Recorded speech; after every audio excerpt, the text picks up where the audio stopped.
Hi, everyone. Carter Krishnar here for the Florida Soccer Report. Two really big stories before I get on the road and get up to St. Petersburg for the Jägermeister Cup match between Tampa Bay Rowdies and Miami FC at Al Lang Stadium. That's going to be one of our important news items, Al Lang Stadium in downtown St. Petersburg. And also tonight, obviously, FC Naples is going to take on Charleston Battery. It was a toss-up which game to go to. I'm going to Al Lang. This time, I'll probably go to FC Naples next Jägermeister match day, which they host, Jägermeister Cup match day. So big weekend ahead of soccer here in Florida. And two really important news items to talk about in terms of the state of Florida. So first, let's talk about Al Lang Stadium. And unfortunately, this was something that we've been hearing about for a while and was probably inevitable. Mayor Ken Welsh of the city of St. Petersburg.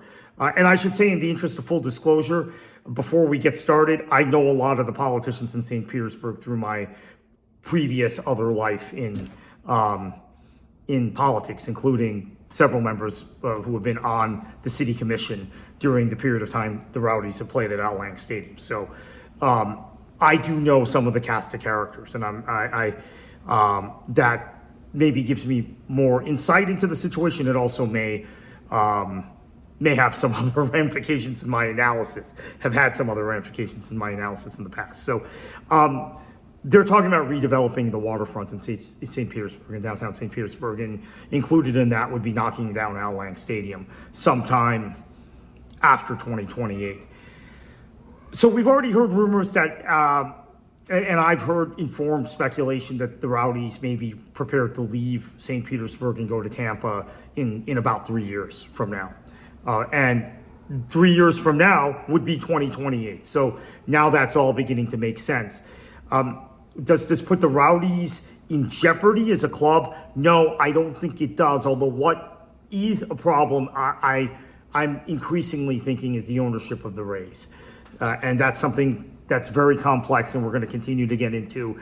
It's something I think Jonathan Starling and I have intimated previously on the Third Half podcast. James Knowles and I haven't really gotten into it on the Florida Soccer Report, but it's been about 12 months of discussions behind the scenes about that very topic. And then it was accelerated by Hurricanes Helene and Milton, the damage to Al Lang, the damage to the Trop, and what might happen to the Rays in terms of Pinellas County. They're probably not going to be there after their lease at the renovated Tropicana Field, or the repaired Tropicana Field, expires in a few seasons. And I'm increasingly thinking the Rowdies will not be in Pinellas County either after their lease at Al Lang expires. Now, I think Blake High School is obviously a potential option where the Tampa Bay Sun play. Maybe the Sun ownership, which includes David Laxer, the former primary owner of the Rowdies from 2009 to 2013. Perhaps they buy a stake in the Rowdies. Maybe there's some agreement, but watch this space. I think the Rowdies are likely going to be back in Hillsborough County. And that's kind of sad for me. I've followed the Rowdies since 1981, basically, since I was very young, and I was first a Fort Lauderdale Strikers ball boy, and I have so much respect for the legacy and the history of the club. But I also love St. Petersburg. St. Petersburg is my favorite city in Florida, favorite downtown area in Florida, I should say. Maybe it's not my favorite overall city. That would be Tallahassee. But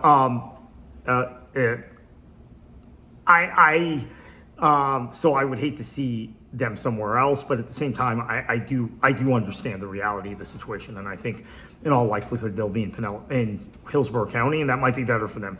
That might be better for their fan base. It might alter their fan base slightly, but so keep an eye on that. The other big news, and this has been rumored for a while now, it's been revealed by, and let's give full credit to the Business Journal. Actually, we need to give credit to the Business Journal for the Tampa Bay story, also for the St. Pete story, although a lot of that I was piecing together myself. But Business Journals definitely get credit for the Winter Garden story. Winter Garden, which is in Orange County, Ocoee, Winter Garden, Oakland.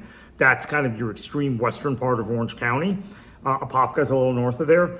It's an area I am really, really familiar with. I mean, it's a part of the state I've spent a lot of time in. A part of Orange County I've spent a lot of time in, actually, even when I've lived off and on at times briefly in Orlando on different, back in my political days, political jobs, and spent a lot of time in that specific, from Pine Hills West, basically. Winter Garden is going to have a 5,000 seat stadium and a hotel and housing space and retail space. We know about that.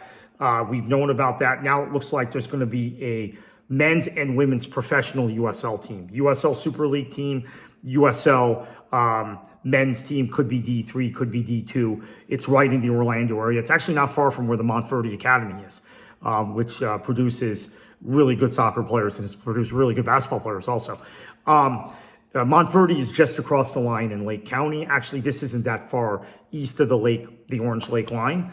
And I think this is really, I've been bullish and have been talking for a while to people around USL and potential investors about putting another professional team in the USL ecosystem in the Orlando metropolitan area. This is another reason I've been so high on the Club de Leon project.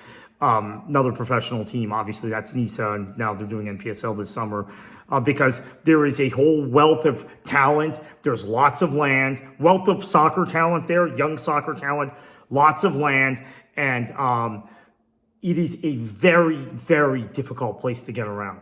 And there are communities not being served by the fact that Orlando City and the Orlando Pride play right in Paramore. Yeah, and quite frankly, there are MLS and NWSL, and there are people who have who want to see something else and want neighborhood soccer, grassroots soccer, want to see youth development, want to see these other things. So I thought either that extreme western portion of Orange County, northwest Orange County, or perhaps the area around Champions Gate, Poinciana, that area of the metropolitan area. That's more Osceola, southern Osceola, kind of very extreme eastern Polk County. That might be another place for a team. There are a lot of fields there. There are a lot of good youth clubs out there. Obviously, Orlando City B plays at Osceola Heritage Park now. They played in Lake Nona at one time. They played at Montverde at one time. They played in Lake Mary at one time. They played in Brevard County out in Melbourne at Eastern Florida State College at one time. So they haven't really put down roots anywhere. But yeah, these are two massive stories. Keep an eye on the Winter Garden Stadium project. Did I say Winter Garden or did I say Winter Park at one point? Winter Garden. It's Winter Garden. Keep an eye on that, and obviously the situation at Al Lang. Enjoy your football this weekend. I'm sure I'll have a report for either the Kingfisher or Florida Soccer Report from St. Petersburg. James Knowles will be there as well, Florida Soccer Report colleague, RBLR Sports maestro with the Rowdies stuff. And yeah, actually, you know, it's a big event. I should also mention, apparently Mike Connell's going to be there, Perry Vanderbeek's going to be there, and Rodney Marsh is going to be there. And, you know, I should probably wear a QPR shirt or something, or Man City shirt for him. So anyway, enjoy your weekend of football. A lot going on in Florida.